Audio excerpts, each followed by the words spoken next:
Imagine standing at the edge of the world's largest hot desert, looking out at an expanse of sand that seems to stretch on forever. This is the Sahara, a place of mystery, beauty, and unimaginable challenges. For centuries, humans have attempted to cross it, some for survival, some for trade, and others for the thrill of adventure.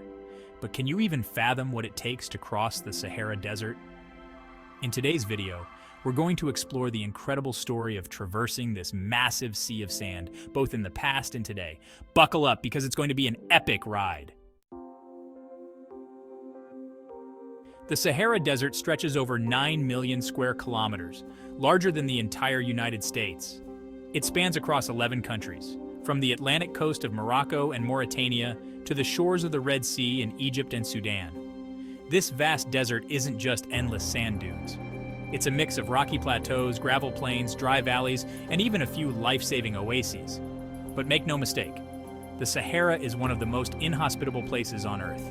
Daytime temperatures can soar above 50 degrees Celsius, while at night they can plummet below freezing. So how did people first cross this enormous desert? It wasn't by car or even by foot. Early crossings of the Sahara were all about the camel. Camels, often called the ships of the desert, revolutionized Sahara crossings around the 7th century AD. These amazing animals could travel up to 40 kilometers a day, carrying goods, food, and water across the desert without needing much water themselves. And they were critical to the famous trans-Saharan trade routes. From as early as 500 AD, trade routes connected North Africa to West Africa, carrying precious items like gold, salt, and even slaves. This was an essential economic lifeline that connected two very different parts of the African continent. But it wasn't just trade. The journey across the Sahara was also a deeply spiritual experience for Muslim pilgrims traveling to Mecca. These routes weren't just pathways. They were arteries that carried culture, religion, and civilization across vast distances.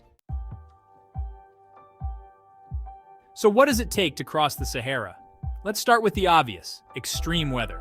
The scorching heat during the day can cause dehydration in just a few hours. If you don't have proper shelter, the sun can quickly become life-threatening. But the nights? They can be freezing cold.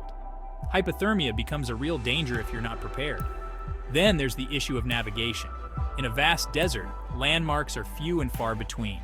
Imagine trying to navigate through shifting sand dunes with nothing but the stars to guide you, or in the case of the ancient traders, no GPS, no maps, just their instincts and the knowledge passed down from generations. Guides, known as Tuaregs in some regions, became essential for those attempting the crossing. Without their deep knowledge of the terrain and the locations of oases, many would have never survived the journey. Over time, several main routes developed across the Sahara. The most famous route stretched from Morocco to Timbuktu in Mali. Another, the Libyan route, went from Tripoli to Chad. Each of these routes had its own unique challenges, whether it was endless sand dunes or treacherous mountain passes. Imagine traveling for weeks, or even months, with only the supplies you could carry and the hope that the next oasis wasn't too far away. Crossing the Sahara was not for the faint of heart. In the modern day, the Sahara has become a playground for adventure seekers. From the famous Dakar Rally, where motorbikes and trucks race across the desert, to intrepid explorers who still attempt the crossing by camel, the Sahara continues to fascinate. But don't be fooled. This isn't just some thrill-seeking experience. The desert is still as unforgiving as ever, and modern travelers need extensive preparation to survive. Proper navigation tools, enough water and food, emergency communication gear, and even satellite phones have become essential. And yet, despite all the advancements in technology, crossing the Sahara remains one of the most extreme challenges on Earth. But what does the future hold for the Sahara? As climate change accelerates, the desert is growing, pushing further south into once fertile regions. This brings new challenges to the people who live near its borders, but also raises important questions about the sustainability of human interaction with such an environment. Efforts to combat desertification are underway, including the Great Green Wall Initiative, a plan to create a wall of trees across Africa to stop the desert from expanding.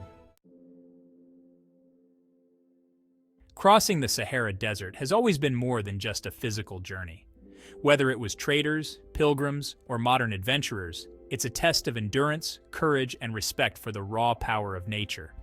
The Sahara continues to captivate us, as it has for thousands of years. So, could you cross it? Let me know in the comments. Would you take on the challenge of crossing the Sahara? And if you enjoyed this journey, make sure to like, subscribe, and hit that notification bell for more adventures from around the world. Until next time.